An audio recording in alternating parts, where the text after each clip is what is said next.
فیصل شبیر یہ I D نیم ہے، ان کا کامنٹ ہے، اگر 4 رکعت نماز پڑھ رہے ہوں اور دوسری رکعت میں التحیات بیٹھنا بھول جائیں تو نماز کیسے مکمل کریں؟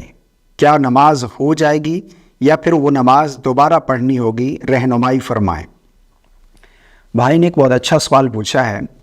دیکھیں ایک چیز سمجھ لیجئے کہ 4 رکعت فرض یا پھر 3 رکعت مغرب کے فرض یا پھر 4 رکعت سنت مؤکدہ یا پھر 3 رکعت وتر واجب، ان تمام میں قاعدہ اولیٰ بیٹھنا اور مکمل تشہد پڑھنا یہ واجب ہے۔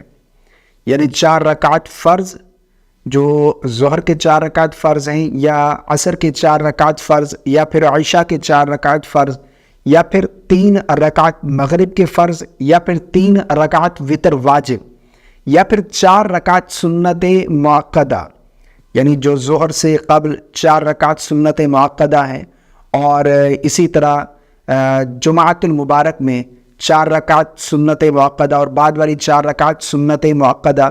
سنت مؤکدہ، فرض اور وتر، ان تمام میں قاعدہ اولیٰ بیٹھنا اور مکمل تشہد پڑھنا یہ واجب ہے۔ اور اگر کوئی نماز کا واجب بھولے سے ترک ہو جائے، کوئی نماز کا واجب بھولے سے چھوٹ جائے تو سجدہ سہو کرنا یہ لازم آتا ہے۔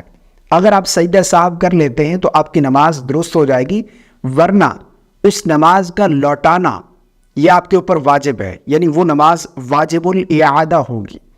مثلا اگر آپ 4 رکعت فرض پڑھ رہے ہیں اور دوسری رکعت میں آپ قاعدہ اولیٰ بیٹھنا بھول گئے، تشہد پڑھنا بھول گئے، آپ تیسری رکعت کے لیے کھڑے ہو گئے، تو اب آپ کا یہ واجب بھولے سے ترک ہوا ہے، اب آپ کے اوپر سجدہ سہو کرنا لازم آ گیا۔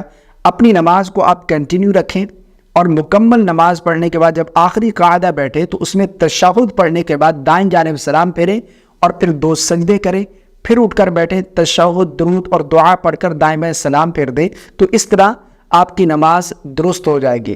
ورنہ اگر آپ سجدہ سہو نہیں کریں گے تو وہ نماز واجب الاعادہ ہوگی، اس نماز کا لوٹانا آپ کے اوپر واجب ہے۔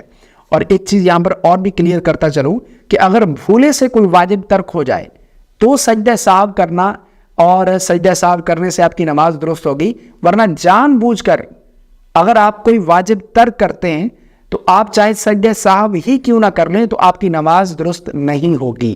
مجھے امید ہے آپ کو میری بات سمجھ آ گئی ہوگی۔ اللہ تعالیٰ ہم سب کو سمجھ کی توفیق عطا فرمائے۔ بہت سارے لوگ اس طرح بھول جاتے ہیں، وہ دوسری رکعت میں قاعدہ نہیں بیٹھتے، تیسری رکعت کے لیے کھڑے ہو جاتے ہیں۔ جب کبھی اس طرح کا معاملہ ہو تو اپنی نماز کو کنٹینیو رکھیں، اور آخری قاعدہ میں یعنی آخری التحیات میں جب بیٹھیں تو اس وقت سجدہ سہو کر لیں تو آپ کی نماز درست ہو جائے گی۔ مجھے امید ہے آپ کو میری بات سمجھ آ گئی ہوگی۔ اللہ تعالی ہم سب کو سمجھ کی توفیق عطا فرمائے۔